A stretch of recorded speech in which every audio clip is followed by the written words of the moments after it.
আপনারা থাম্বনেল আর আমার এই হোম পেজের ইমেজটা দেখে কিন্তু ইতিমধ্যে বুঝে গেছেন আজকে আমরা মূলত কোন টপিক নিয়ে আমাদের ভিডিওটা হবে। আজকে আমরা টোটালি কথা বলবো আমাদের ব্লেন্ডারের 4.2 যেই নতুন এলটিএস ভার্সনটা রিলিজ হয়েছে এবং তার যেই নতুন নতুন যে ফিচারগুলো রয়েছে সেই ফিচারগুলো সম্পর্কে আজকে আপনাদেরকে এই ভিডিওতে বিস্তারিত জানানোর চেষ্টা করব। আসসালামু আলাইকুম, স্বাগতম সবাইকে ব্লেন্ডারের আরও একটি নতুন ভিডিওতে। আপনারা জানেন যে কিছুদিন আগেই কিন্তু ব্লেন্ডার তাদের লাস্ট একটা ভার্সন তারা রিলিজ করে দিয়েছে এবং সেই ভার্সনটা কিন্তু আমার অনেক পছন্দের একটা ভার্সন, সেটা হলো এলটিএস ভার্সন, যেটার মাধ্যমে আপনি কিন্তু লং টার্ম একটা সাপোর্ট ব্লেন্ডার থেকে পাবেন। মানে এই ভার্সনটার এগেনস্টে তারা অনেক পরিমাণে তারা কাজ করবে এবং অনেক পরিমাণে আপনি আপডেট পাবেন। এবং সেই ভার্সনে নতুন নতুন কী কী বিষয় যুক্ত হয়েছে সেই সকল বিষয়গুলোই আজকে আমি আপনাদের সাথে একটু বিস্তারিত আলোচনা করার চেষ্টা করব। তো চলুন কোনো কথা না বাড়িয়ে আমাদের মূল ভিডিওতে চলে যাই।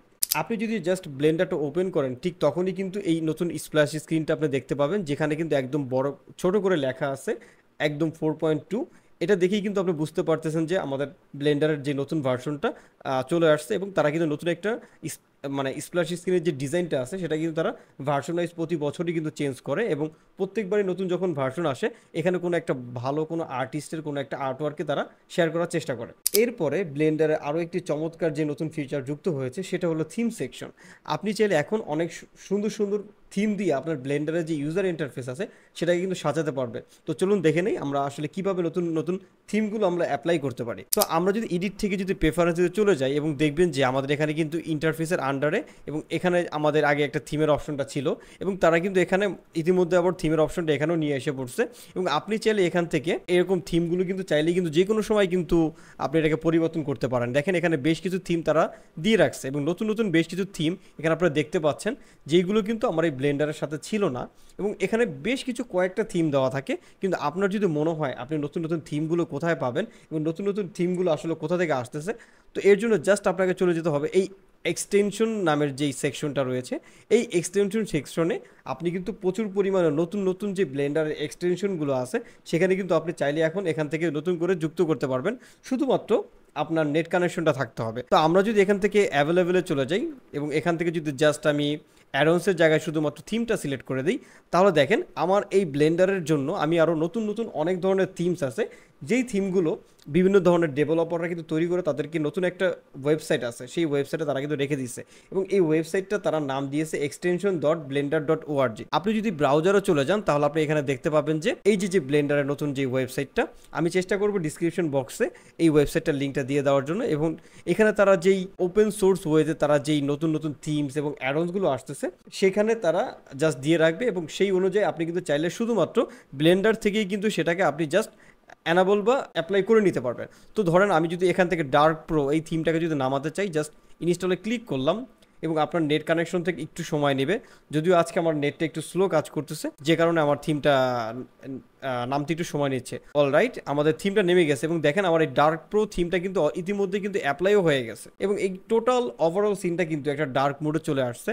এবং আমি আমার পছন্দের যে থিমটা প্লাস্টিসিটি, এটা যদি দেন তাহলে আপনি দেখতে পাবেন যে এরকম অনেকগুলো কালারফুল আইকন আপনি দেখতে পাবেন। এবং আপনি যদি শেডিং প্যানেলেও যদি চলে যান সেখানেও দেখবেন যে অনেক বেশি পরিমাণে নতুন নতুন মানে কালার আপনি এখানে দেখতে পাবেন এবং ইউজার ইন্টারফেসটা টোটালি আপনার চোখের জন্য যেটা অনেক বেটার বা একটা আই প্লেজিং যেটাকে বলে, এরকম করেও কিন্তু আপনি চাইলে সেট আপ করে নিতে পারবেন। এরপরে আমরা যে ফিচারটা নিয়ে কথা বলবো সেটাও অনেকটা আমরা ইতিমধ্যে আলোচনা করে ফেলেছি আমাদের থিম সেকশনে গিয়ে।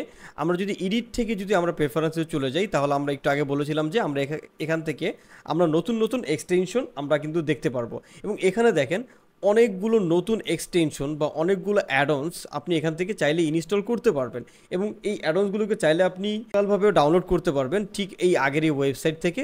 এবং দেখেন এখানে প্রচুর পরিমাণে ডেভেলপাররা তাদের ফ্রি অ্যাডন্সগুলো এখানে শেয়ার করতেছে। আপনি জাস্ট ওখানে জাস্ট নেট কানেকশন থাকলেই সেটাকে জাস্ট অ্যানাবল করে নিতে পারবেন এক ক্লিকেই। তো আমরা যদি এখানে চলে যাই আমাদের এই অ্যাডন্সের এখানে, তাহলে দেখবেন যে আমাদের এখানে প্রচুর পরিমাণে ব্লেন্ডারের নিজস্ব আছে এবং আমি যতগুলো ইনস্টল করে রাখছি সেইগুলো তারা এখানে দিয়ে রাখছে যে আমি এগুলো ইনস্টল করছি। এবং আপনি যদি কোনো অ্যাডন যদি দেখা গেল যে ফ্রি অ্যাডন যদি আপনি এখানে অ্যানাবল করে রাখেন এবং সেই অ্যাডন্সটা যদি কোনো কারণে আপডেট চলে আসে, আপনি কিন্তু জাস্ট এখানে ক্লিক করলেই কিন্তু শুধুমাত্র নেট কানেকশনের বিনিময়ে কিন্তু আপনি এটাকে আপডেট করে ফেলতে পারবেন। এছাড়াও আগে ব্লেন্ডারের সাথে প্রিবুল্ড বেশ কিছু অ্যাডন্স থাকতো, সেইগুলোকেও তারা এখন এই এক্সটেনশনের আন্ডারে নিয়ে গেছে। তো আপনাকে জাস্ট শুধুমাত্র এই অ্যাডন্সে যেতে হবে এবং এখানে দেখেন বলতেছে যে মিসিং বুল্ড অ্যাডন্স। এই জিনিসগুলো যেহেতু আমি আগে ইউজ করতাম সেই জন্য এইগুলো আমাকে এখন মিসিং দেখাইতেছে। আপনি জাস্ট এখান থেকে ইনস্টল করে নিলেই কিন্তু আপনি অ্যাডন্সগুলো আপনার ব্লেন্ডারে চলে আসবে। যেগুলো কিন্তু আগে ব্লেন্ডারে প্রি ইনস্টল থাকতো, হয়তো বা তারা ব্লেন্ডারটাকে আরেকটু ফাস্ট করার জন্য অনেক অ্যাডন্সগুলো তাদের সাথে রাখি নাই, তারা একটা সার্ভারে রেখে দিয়েছে যেখান থেকে জাস্ট আপনি কিন্তু ইনস্টল করলেই কিন্তু সহজেই পেয়ে যাচ্ছেন। এবার আমি মূলত ব্লেন্ডারের 4.2 এর যেই ফিচারটা নিয়ে কথা বলবো, আমার কাছে মনে হয় শুধুমাত্র আমি না, এই ফিচারটার জন্য মোটামুটি সবাই কিন্তু অনেকদিন ধরে ওয়েট করতেছিল। সেটা হলো ইভি নেক্সট। ইভি নেক্সটটা আসলে কি, আমরা জানি ব্লেন্ডারে দুইটা রেন্ডার ইঞ্জিন রয়েছে, একটা হলো সাইকেলস এবং আরেকটা হলো ইভি। এবং তারা এই ইভিটাকে ইভি নেক্সট নামে তারা নিয়ে আসছে। যদিও এখানে ইভি নেক্সট নামটা দেওয়া নাই, তবে তারা এখানে বেশ কিছু ফিচার নিয়ে আসছে। আমরা কি জানি, আমাদের সাইকেল থেকে যখন আমরা কোনো কিছু রেন্ডারিং করি, সেটা কিন্তু একদম লাইটটাকে ক্যালকুলেট করতে পারে বা লাইট রে ট্রেসিং অনুযায়ী সেটা কিন্তু কাজ করতে পারে। যদি আমরা এই সিনটাকে যদি রেন্ডার ভিডিও যদি চলে যাই, তাহলে দেখেন আমার এই সিনটা খুব সুন্দর কিন্তু একদম রে ট্রেসিংটা কিন্তু কাজ করতেছে। আসলে রে ট্রেসিংটা কীভাবে কাজ করে, একদম রিয়েলিস্টিকের মতোই আমার এই লাইটটা যেখানে পড়তেছে এবং সেখানেও কিন্তু একটা আলোর প্রতিফলন হইতেছে, এবং সেই প্রতিফলনটা কিন্তু আমার এই কিউবের গায়ে কিছুটা হলো লাগবে, এবং সেখানেও কিন্তু এটাকে আলোকিত করার জন্য একটু হলেও সেই লাইটটা কিন্তু ভূমিকা পালন করবে। কিন্তু আমরা যখনই সাইকেলস থেকে ইভিতে যখন শিফট হয়ে যেতাম, তাহলে দেখেন এটা দেখতে অনেকটাই বেমানান লাগতেছে, এবং এই জায়গার যে পয়েন্টটা আছে এটা কিন্তু অনেকটাই আনভিজিবল হয়ে গেছে। একদম টোটালি কিন্তু বোঝা যাচ্ছে না যে এখানে আমার কিউবটার কী অবস্থা। তার মানে হলো এটা টোটালি একটা আনরিয়েলিস্টিক লাগতেছে। আমরা কি জানি, ইভিটা মোটামুটি যারা একদম মানে রিয়েল টাইম রেন্ডার করতে চায়, কারণ আমার এই টোটাল সিনটাকে রেন্ডার করতে কিন্তু 1 সেকেন্ডে হয়ে যায়, কিন্তু এই ছোট্ট একটা সিনকে যখন আমি সাইকেলে রেন্ডার করব, তখন কিন্তু আমাদের মোটামুটি ভালো একটা সময় কিন্তু পার হতে হয়। কোনো কোনো ক্ষেত্রে দেখা যায় 10 থেকে 15 সেকেন্ড, বা আমাদের অনেক সময় দেখা যায় 2 থেকে 3 মিনিট সময় লাগে, depending on your scene and details. Real টাইমে যদি রেন্ডার করতে চান, তার জন্য কিন্তু ইভি ছাড়া কিন্তু ওয়ে নাই। কিন্তু ইভিতে কিন্তু আপনি এরকম সাইকেলসের মতো রে ট্রেসিংয়ের এফেক্টটা আগে কিন্তু পেতেন না, কিন্তু বর্তমানে ইভিতে যেই রে ট্রেসিংটা তারা নিয়ে আসছে, জাস্ট আপনি এখান থেকে রে ট্রেসিংটা অন করে দেন আর বুম, একদম কিন্তু আমি রিয়েলিস্টিকের মতো একটা ইফেক্ট পাচ্ছি, এবং সেটা কিন্তু আমি রিয়েল টাইমে দেখতে পারতেছি কোনো রকম ঝামেলা ছাড়া। আমি যদি এই সিনটাকে একটু আপনাদেরকে একটা ক্যামেরা নিয়ে যদি রেন্ডার করে দেখাই, ধরেন আমি এই সিনটাকে জাস্ট রেন্ডার করব, জাস্ট এখান থেকে রেন্ডারে ক্লিক করব, আমার এই সিনটা কিন্তু সাথে সাথে কিন্তু রেন্ডার হয়ে গেছে। কিন্তু একই সিন যদি আমি সাইকেলসে রেন্ডার করতাম, তাহলে দেখেন এটা আমার মাত্র রেন্ডারিং শুরু হয়েছে, এবং দেখেন এই যে আমার রেন্ডারিংটা এখন শেষ হবে। আমার রেন্ডারিংটা কিন্তু মাত্র শেষ হলো। যদিও কিছুটা তারতম্য রয়েছে, মানে এখানে জিনিসটা দেখতে অনেক সফটনেস লাগতেছে, যদিও তারা এখনও পর্যন্ত এটাকে ডেভেলপমেন্টের আন্ডারে রাখছে, এখনও পর্যন্ত এটার ভিতরে প্রচুর পরিমাণে ফিচার তারা আস্তে আস্তে করে অ্যাড করবে। এছাড়াও ইভি নেক্সটের অনুযায়ী এখানে আগে যেরকম অ্যাম্বিয়েন্ট অ্যাক্লুশন ছিল, সেগুলোকে তারা তুলে ফেলছে, তারপর আরও বেশ কিছু ফিচার্স তারা এখানে ইনক্লুড করে দিচ্ছে। তবে সবচেয়ে মজার বিষয় হলো এখন থেকে আপনারা ইভিতে রে ট্রেসিং পাচ্ছেন। এরপরে তারা অনেক ছোট একটা নতুন চেঞ্জ এনেছে, সেটা হলো তাদের পপ আপের ভিতরে। আপনি যদি জাস্ট এখান থেকে কিবোর্ড থেকে এক্স প্রেস করেন, তাহলে আপনার এই যে ডিলেটের যে পপ আপটা দেখতে পাচ্ছেন, এটা কিন্তু এরকম আগে এতটা সুন্দর ছিল না। এই পপ আপটা কিন্তু তারা চেঞ্জ নিয়ে আসছে। আপনি জাস্ট এখন জাস্ট ডিলেটে ক্লিক করলেই কিন্তু আপনি জাস্ট এটাকে ডিলেট হয়ে যাবে, যেটা আগে অনেকটাই একটু অ্যানালগের মতো লাগে। এর পরবর্তী যে ফিচারটা রয়েছে, সেই ফিচারটা আপনারা যারা 3D মডেলিং নিয়ে কাজ করেন তাদের জন্য আপনারা জানবেন যে প্রচুর উপকারী একটা ফিচার। সেটা হলো ইমেজকে প্লেন হিসাবে ইনপুট করার জন্য। আগে আমরা কি করতাম, ইডিটে চলে যেতাম এবং এখান থেকে আমাদের যে এক্সটেনশন ছিল, এখান থেকে আমরা প্লেন লিখে সার্চ করতাম। যদিও আমাদের এই এক্সটেনশনটা নেটের কারণে আসতেছে না, তো জাস্ট আমাদের প্লেনটাকে অ্যাড করে নিতে হতো, যাতে করে আমরা একটা যে কোনো একটা ইমেজকে যাতে আমরা প্লেন হিসাবে অ্যাড করতে পারি। এখন সেই জিনিসটাকে টোটালি ব্লেন্ডারের সাথে ডিফল্টলি তারা দিয়ে দিয়েছে। জাস্ট আপনি এখান থেকে ইমেজে চলে যাবেন এবং দেখেন ম্যাশ প্লেন, এবং জাস্ট ক্লিক করেন, আপনি যেই কোনো জায়গা থেকে কিন্তু এখন আপনি ম্যাশ প্লেন বা ম্যাশ কিন্তু আপনি নিতে পারবেন। আমি যদি এখান থেকে একটা জাস্ট একটা ইমেজ যদি নিয়ে আসি, তাহলে দেখেন আমার এই ইমেজটা এখন একটা প্লেন হিসাবে নিয়ে আসছে। আমি যদি একটু ম্যাটেরিয়াল প্রিভিউতে চাই, তাহলে দেখবেন যে এটা একটা ইমেজ হলেও এটা কিন্তু এখন টোটালি একটা ম্যাচ হিসাবে রিয়েক্ট করবে। আমি চাইলে এটাকে লুপ কাট দিতে পারবো, আমি যদি চাই এটাকে লুপ কাট দিতে পারবো, এবং চাইলে আমি এটাকে এক্সট্রুড করতে পারবো, বা আমি যেরকম মনে চাই সেরকম কিন্তু করতে পারবো।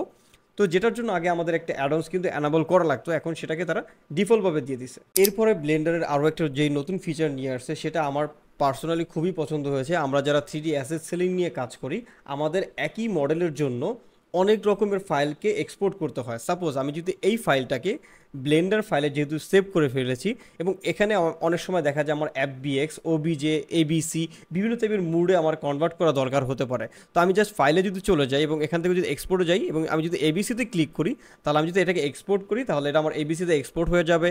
আবার দেখা যাবে যে আমি যদি ABCতে ক্লিক করি এবং এখানে দেখেন আমার যদি এটাকে OBJতে ক্লিক করি, তাহলে আমাদের ওবিজিতে এক্সপোর্ট হয়ে যাবে। আবার যদি এক্সপোর্ট থেকে যদি আমি এফবিএক্সে দিই তাহলে আমার এফবিএক্সে হবে। কিন্তু সেই জিনিসটাকে ব্লেন্ডারে এখন রিসেন্টলি তারা কি করছে, তারা একটা ক্লিকের মাধ্যমে এই টোটাল জিনিসটাকে আপনি জাস্ট নিয়ে আসতে পারবেন। তো এর জন্য জাস্ট আপনাকে টোটাল সিন আপনি আগে করে নেবেন, করার পরে জাস্ট আপনাকে এই অবজেক্টটাকে সিলেক্ট করতে হবে, অথবা আপনি সিলেক্ট করা ছাড়াও এটাকে করতে পারবেন। সেক্ষেত্রে দেখা যাবে যে আপনার টোটাল সিনটাকে তারা এক্সপোর্ট করবে। তো জাস্ট আমরা এই অবজেক্টটাকে সিলেক্ট করলাম এবং আমরা যদি এখানে কালেকশনে যদি চলে যাই, এই যে দেখেন এখানে এক্সপোর্টার নামে নতুন একটা বিষয় তারা অ্যাড করে দিছে। আমরা জাস্ট এখান থেকে একটু প্লাস বাটনে ক্লিক করব, আপনি মূলত কী ধরনের ফাইল দিতে চাচ্ছেন। তো আমি চাচ্ছি এখানে একটা এবিসি ফাইল দেবো, তো আমি এটাকে অ্যালেম্বিক ফরম্যাট এখানে আমি সেভ করে দিলাম। এবং দেখেন এই অ্যালেম্বিকের জন্য যত রকমের সেটিং আছে আমাদের এফবিএক্সের এবিসির জন্য যা পেতাম সব আমি এখানে কিন্তু পাইতেছি। এবং এখানে দেখেন একটা ফাইলের পাথ আছে, আপনি অবশ্যই এই ফাইলটা ওখানেই এক্সপোর্ট হবে যেখানে আপনার মূল ব্লেন্ডার ফাইলটা সেভ করা। তো আমি চাচ্ছি এটার আরও একটা ফাইল ফরম্যাট তৈরি হবে, সেটা হলো এফবিএক্স।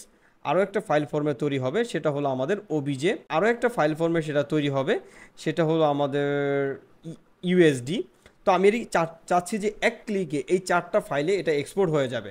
তো আপনি জাস্ট এখান থেকে এটাকে যদি ক্লিক করেন তাহলে এই সবগুলো ফাইল এক্সপোর্ট হয়ে যাবে, অথবা আপনি জাস্ট ফাইল থেকে এক্সপোর্ট অল কালেকশনে ক্লিক করলেও কিন্তু আপনার এই 4টা ফাইল কিন্তু আপনার সেই নির্দিষ্ট ফোল্ডারে কিন্তু সেটা এক্সপোর্ট হয়ে যাবে, এবং আপনি কিন্তু একই ফাইলের 4টা ভার্সন কিন্তু পেয়ে যাচ্ছেন। এরপরে যেই বিষয়টা রয়েছে সেটা হলো আমাদের মডিফায়ারের ভিতরে তারা একটা নতুন অপশন নিয়ে আসছে, সেটা হলো পিন মডিফায়ার। আপনি চাইলে এখন থেকে যে কোনো মডিফায়ারকে পিন করে রাখতে পারবেন। সাপোজ আপনি যদি এখানে কোনো একটা বিবেল এটাকে দিয়ে দেন, এবং আপনি যদি এখানে আরও কিছু ডেসিমেট দিতে পারেন, আবার আপনি যদি যেটাই নিয়ে আসতেছেন না কেন আপনি যদি অ্যারে দিতে পারেন, কিন্তু দেখেন আপনি যেই মডিফায়ারটাই দিতেছেন না কেন সেটা কিন্তু সবার নিচেই কিন্তু অ্যাড হইতেছে। কিন্তু আপনি চাচ্ছেন যে আপনার একটা মডিফায়ার থাকবে যেই মডিফায়ারটা সবার নিচে থাকবে, মানে একদম শেষে ওটা জাস্ট অ্যাপ্লাই হবে। তো সেই ক্ষেত্রে আমি যদি বলে দিই আমার এই বিবেল মডিফায়ারটাকে আমি আগের যেই দুটো নিয়ে আসছিলাম সেই দুইটাকে একটু ডিলিট করে দিই। আমি জাস্ট এখান থেকে যদি বলে দিই আমার এটাকে তুমি যদি পিন লাস্ট করে থাকবা, মানে একদম শেষে তুমি বসবা। তো এরপর আমি যত মডিফায়ারই আনি না কেন আমি যদি অ্যারে নিয়ে আসি তাহলে দেখেন এটা আমার উপরেই থাকবে, মানে আগে আমার এটা অ্যারে হবে তারপর এটা বিবেল হবে। আমি যদি আবার মডিফায়ার নিয়ে আমি যদি এটা সাবডিভিশন সারফেস করে দিই তাহলে দেখেন আগে আমার এটা সাবডিভিশন সারফেস হবে, তারপরে গিয়ে এটা বিবেল হবে। যেহেতু আমি এটা পিন করে রাখছি এটা একদম সবার শেষেই থাকবে, এবং আমি চাইলে যখনই এটা পিনটা উঠায় দিব তখন কিন্তু এটাকে আমি নাড়াচাড়া করতে পারবো। ঠিক এইভাবে আপনি কিন্তু যে কোনো মডিফায়ারকে কিন্তু পিন করে রাখতে পারবেন একদম সবার শেষে। এরপর আমরা কথা বলবো ব্লেন্ডারে আরও একটি ফিচার নিয়ে, যেটা এখন আরও অনেকটাই ইজি হয়ে গেছে। আগে আমরা যখন গডরেজ বানাতাম বা দেখা গেল যে একটা লাইটের একটা এফেক্ট যদি আমরা গডরেজের মতো যদি বানাতে চাই, সেক্ষেত্রে আমাদেরকে প্রচুর পরিমাণে ভলিউমেট্রিক বা বিভিন্ন টাইপের শেডার ইউজ করতে হতো। কিন্তু এখন কিন্তু সেই জিনিসটা আপনি অনেক ইজিলি করতে পারবেন। তো আমরা যদি একটা কিউব নিয়ে নেই, আমরা জাস্ট একটা কিউব নিলাম এবং এখানে জাস্ট আমি একটা প্লেন দিয়ে দিলাম, এবং আমি এটাকে একদমই রেন্ডার মোডে চলে গেলাম। একদম রেন্ডার মোডে, যেহেতু আমার সিনে কোনো প্রকার লাইট নেই তো আমি এটাকে রেন্ডার মোডে ঠিক এভাবে দেখব। এবং আমি চাচ্ছি এখানে জাস্ট একটা এরিয়া লাইট নিয়ে আসবো, এবং এই এরিয়া লাইটটাকে এটাকে একটু উপরের দিকে দিয়ে দিলাম। এবং এই যে দেখেন আমি চাচ্ছি এই এরিয়া লাইটটা একটা গড রেইজের মতো পড়বে, যাতে করে সূর্য থেকে যেভাবে আলোটা একদম চলে আসে ওরকম টাইপের একটা রেইজ আপনি তৈরি করতে পারবেন, সান রেইজ। তো এর জন্য জাস্ট আমি আমার টোটাল যেই ওয়ার্ল্ডটা আছে এই ওয়ার্ল্ডের যে ভলিউম আছে এই ভলিউমটাকে জাস্ট আমি ভলিউম স্ক্যাটার করে দিলাম, এবং দেখেন এতে করে কিন্তু আমার টোটাল সিনটা কিন্তু ব্ল্যাক হয়ে গেছে। তো এর জন্য জাস্ট আমার যেই ডেন্সিটিটা আছে এই ডেন্সিটিটা একটু কমাইতে হবে, জাস্ট আমি 0.01 করে দিলাম। তাহলে দেখেন এখন আমরা এই টোটাল জিনিসটাকে লাইটটা এফেক্ট করতেছি, কিন্তু চাচ্ছি এটাকে আমি এটা রেইসের মতো বানাবো। তো জাস্ট আমার এখানে আমি লাইট সেটিংয়ে চলে গেলাম, আমি লাইটটাকে একটু এরকম বাঁকা করে দিলাম, এবং এখান থেকে লাইটের যে ওয়াটটা আছে ওয়াটটাকে আমি বাড়িয়ে দিলাম। এবং দেখেন এই লাইটটা কিন্তু আমার একটু একদম কিন্তু একটা ভলিউমেট্রিক্সের মতো একটা ধোয়া টাইপের বা একটা ফগি টাইপের একটা লাইট দিতেছে, কিন্তু এটা চাচ্ছি আমরা রেয়ারের মতো বানাতে। তো এর জন্য জাস্ট আপনাকে এই লাইটের যেই সাইজটা আছে সাইজটা একটু ছোটো করতে হবে, আমি একটু ছোটো করলাম। এবং এর যে স্প্রেড আছে এই স্প্রেডটাকে আপনি একটু ছোটো করে দেন, আরও ছোটো, এবং আরও একটু ছোটো যদি করে দিই তাহলে দেখেন আমরা একদম সুন্দর কিন্তু একটা গড রেইজ বা স্পট লাইটের মতো কিন্তু আলো আমরা কিন্তু এখন সহজেই কিন্তু বানাতে পারছি, যেটা কিন্তু আগে আমাদের ভলিউমেট্রিক দিয়ে বানাতে হতো। তো এখন থেকে কিন্তু চাইলে আপনি এরকম টাইপের লাইটিং এফেক্ট কিন্তু খুব সহজেই বানাতে পারবেন। আমাদের আজকের ভিডিওর একদম শেষ যেই ফিচারটা নিয়ে আমরা কথা বলবো সেটা হলো ব্লেন্ডারে একটা নতুন রেন্ডারিং একটা ফিচার তারা নিয়ে আসছে। আমি যদি এটার নিচে জাস্ট একটা প্লেন যদি নিয়ে আসি এবং এটাকে যদি প্লেনটার উপরে দিয়ে দিই এবং চাচ্ছি এটাকে একটা রেন্ডার করব, আমি চাচ্ছি জাস্ট একটা HDRI এটাকে দিয়ে আমি জাস্ট এটাকে একটু রেন্ডার করব। আমার এই সিনটা অনেক বেশি হোয়াইট দেখাচ্ছে এবং এর জন্য আমরা বেশ কিছু পরিমাণে কালার ট্রান্সফর্ম পেতাম এবং AGX-এ কিন্তু আমরা কি জানি অনেক বেশি পরিমাণে হাই ডাইনামিক রেঞ্জ এই জিনিসগুলো কিন্তু ভালো ক্যালকুলেট করতে পারে। এর আগে আমরা প্রচুর পরিমাণে কিন্তু ফিল্মিক ইউজ করতাম এবং ফিল্মিক কালারটা কিন্তু অনেকটাই একটু চার্মিং থাকে বা ওয়ার্মি থাকে, দেখা যায় সেই ক্ষেত্রে আপনি পোস্ট প্রোডাকশনের ক্ষেত্রে কিন্তু অনেক বেশি পরিমাণে স্বাধীনতা পান না। এবং আমাদের AGX-এ দেখা যায় কালারটা একটু সাদা মাটা থাকে, কিন্তু সেটাকে কিন্তু পরবর্তীতে আপনি পোস্ট প্রোডাকশনে গিয়ে আর একটু পপ করতে পারেন। এইবার তারা আরও নতুন একটা কালার ট্রান্সফর্ম তারা অ্যাড করে দিয়েছে, সেটা হলো আমাদের ক্রোনোস পিবিআর নিউরাল নামের তারা একটা কালার নিয়ে আসছে। যদি আমরা এটাকে দিয়ে দিই, এই কালারটা দেখতে দেখেন অনেক বেশি পরিমাণে হোয়াইট এবং অনেক বেশি পরিমাণে পাঞ্চি লাগে। এটা অনেক ক্ষেত্রে দেখা যায় যে আপনার মোশন গ্রাফিক্সের ক্ষেত্রে বা আপনার একদম প্রোডাক্ট শ্যুটের ক্ষেত্রে অনেক বেশি পরিমাণে কাজে দিতে পারে এবং সেই ক্ষেত্রে আপনাকে কিন্তু লাইটটাকে কিন্তু ওইভাবে ব্যালেন্স করতে হবে।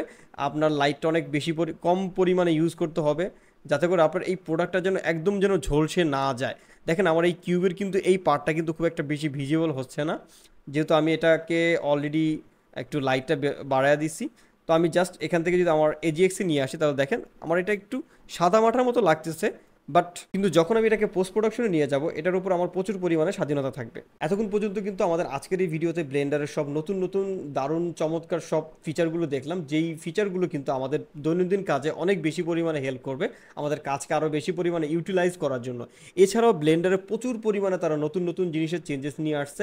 এদের ভিতরে তারা জিওমেট্রি নোটস এবং তারা প্রিন্সিপাল BSDF এর ভিতরে একটা নতুন অপশন তারা অ্যাড করছে, থিনার ফিল্ম। এছাড়াও তাদের ভিডিও এডিটিং, ক্যামেরা ট্র্যাকিং এবং অ্যানিমেশন এবং গ্রাফ এডিটরের মধ্যেও কিন্তু তারা প্রচুর পরিমাণে কিন্তু নতুন নতুন চেঞ্জেস আনছে। তো আপনারা জাস্ট একটুখানি ইউটিউবিং করলেও কিন্তু সেই ফিচারগুলো সম্পর্কে জানতে পারবেন। তবে আজকের এই ভিডিওতে জাস্ট আমি একটু কভার আপ দেওয়ার চেষ্টা করলাম যে নতুন নতুন যে ফিচারগুলো চলে আসছে সেইগুলো আসলে আমাদের কতটা হেল্প করতে পারে। আমাদের আজকের এই ভিডিওটা এই পর্যন্তই, আমাদের পরবর্তী ভিডিওটা হবে মডিফায়ার নিয়ে। সেই পর্যন্ত সবাই ভালো থাকবেন, সুস্থ থাকবেন, আল্লাহ হাফেজ।